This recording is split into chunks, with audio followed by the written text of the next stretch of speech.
ជោគជ័យបវររូបខ្ញុំត្រាច់ចោនៅតាមដងស្ទឹងចៅភ្នែកក្រឡែកលបលួចសំឡឹងតោថ្មឈោថ្មឹងក្បែរស្រស់ថ្លើមថ្លៃពាក់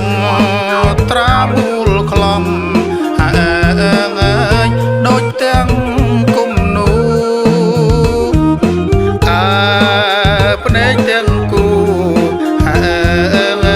ខ្មៅដូចនៅឆ្នៃ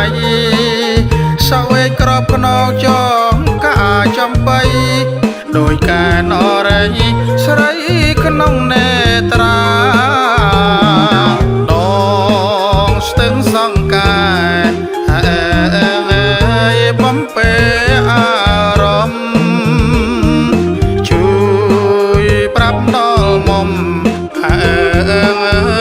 សុំក្តីមេត្តាឆ្លើយចាស់មួយម៉ាត់ពាក្យថាស្នេហាបាទត្រឹមនេត្រាជំនួសសំដីកាវភ្នែកលឺថ្លាខាឆក់ចិត្តបងវិញជាចំណងថ្នាក់ថ្នមបំបីកុកហាលមេគុំតែចុងដីជាប់ជុំពីស័យស្រីមើលថាផង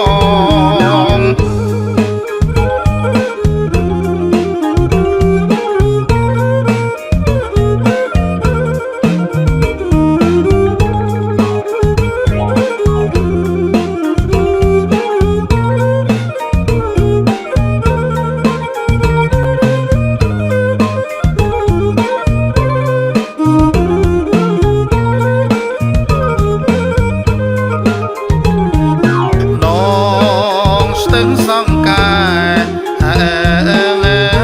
បំពេអារម្មណ៍ជួយប្រាប់ដល់មុំសុំក្តីមេត្តាឆ្លើយចាស់មួយម៉ាត់ពាក្យថាស្នេហា